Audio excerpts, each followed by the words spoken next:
আসসালামু আলাইকুম এভরিওয়ান। আজকে আমি আপনাদের সাথে শেয়ার করব একটি নাস্তার রেসিপি, যেটা সকাল বা বিকেলের নাস্তায় বানাতে পারেন অথবা চাইলে বাচ্চাদের টিফিনেও দিতে পারেন। রেগুলার নাস্তাটা একটু অন্যভাবে বানালে খেতে দারুণ মজা হয় এবং বাচ্চারা আগ্রহ সহকারে খেতে পারে। আজকের যে নাস্তাটা শেয়ার করব সেটি রান্নাঘরে যে উপকরণগুলো থাকে সেগুলো দিয়েই হয়ে যাবে। আগে নাস্তাটা আটার জন্য আমি একটি ডো তৈরি করে নেব। তার জন্য 2 কাপ আটা নিয়ে নিচ্ছি। তার সাথে স্বাদমতো লবণ এবং 1 টেবিল চামচ তেল দিয়ে ভালোভাবে মিশিয়ে নেব। আটাটি এই পর্যায়ে আসলে কুসুম গরম পানি দিয়ে আটাকে ভালো করে নেড়েচেড়ে মথে নেব। পানিটি এমন গরম থাকবে যা বেশি ঠান্ডাও না আবার বেশি গরমও না। কুসুম গরম পানি হলে আটাটি তাড়াতাড়ি সফট হয়ে যাবে। আর এই নাস্তার জন্য আটাটি সফট হলে খেতে দারুণ মজা হয়।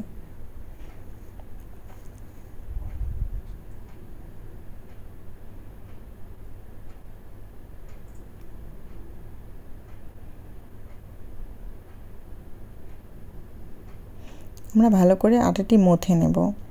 তারপরে ঢেকে 10 মিনিটের জন্য রেখে দেবো। 10 মিনিট পরে এটিকে একটু তেল দিয়ে আর একটু ভালো করে মথে নেব। মথে নেওয়ার পরে আটার এরকম ছোট ছোট গুলি করে নেব।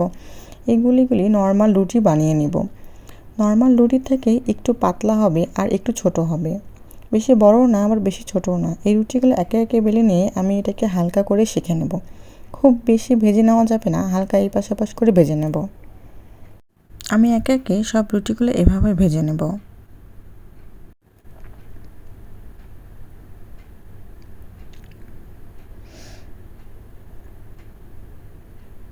একে একে সবগুলো ভেজে নিচ্ছি। আমার সবগুলো রুটি ভেজা হয়ে গিয়েছে। আমার দুপুরের বেঁচে যাওয়া ভর্তা ছিল, তা দিয়ে আমি পুর বানাবো। আর আমি একটু ডিম গ্রেট করে নিয়েছি আর চিজ নিয়েছি। চিজটা একদমই অপশনাল, আপনাদের পাশে না থাকলে আপনারা স্কিপ করতে পারেন। তারপরে রুটির অর্ধেক পাশে আমি এভাবে ভর্তাটা বসিয়ে উপরে গ্রেট করা ডিম দিয়ে উপরে চিজ দিয়ে দিচ্ছি এবং এটা মুড়িয়ে রেখে দিচ্ছি।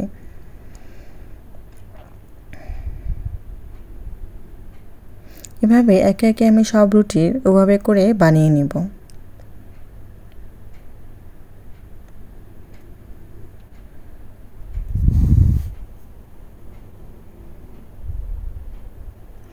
এই যে আমার সবগুলো বানানো হয়ে গেছে, এখন এগুলো আমি ভেজে নেব।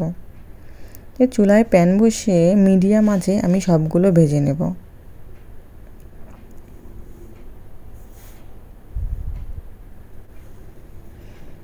আমি তার মধ্যে 2টি করে দিয়ে এগুলো মিডিয়াম আঁচে ভেজে নিচ্ছি। একটু কালার এসে গেলে আমি একে একে সবগুলো এভাবে ভেজে নেব।